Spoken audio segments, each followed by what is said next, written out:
আমরা সবাই জানি যে মহিষের শিং দিয়ে কি করা হয়। মহিষের যে শিং, দুটো শিং রয়েছে, ওই দুটো শিং কিন্তু এনে ওটাকে যে মানুষ মেশিনের দ্বারা প্রসেসিং করে সুন্দর একটা প্রসেসিং করার পরে ওইটাকে কিন্তু কেটে কেটে কেটে কেটে আমাদের মাথার চিরুনি তৈরি করা হবে।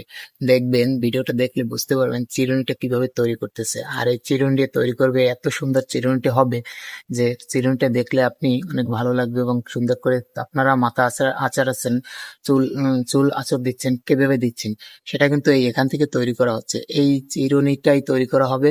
সেই চিরুনিটি দিয়ে কিন্তু আপনি মাথা আঁচড়াতে পারবেন। খুব সুন্দর একটা চিরুনি কিন্তু তৈরি করা হবে।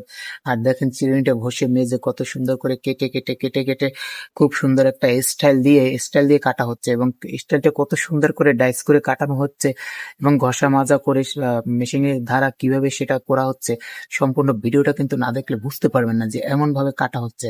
দেখেন কেটে কেটে খুব সুন্দর করে একটা সুন্দর চিরুনি তৈরি করা হচ্ছে। আর চিরুনিটা এত সুন্দর তৈরি হবে যেটা কিন্তু অনেক সুন্দর লাগবে। চিরুনিটা আপনি বুঝতেই পারবেন না যে এই দ্বারা, এই শিং দ্বারা, মহিষের শিং দ্বারা চিরুনি তৈরি করে। মহিষের শিং দ্বারাই কিন্তু চিরুনি তৈরি করা হয়। আর এভাবে কিন্তু হাজার হাজার চিরুনি তৈরি করে বিক্রি করে। আর এই চিরুনিগুলো অনেক মজবুত, অনেক শক্ত, অনেক দাম। বুঝতে পারছেন তো? ধন্যবাদ। এভাবে কিন্তু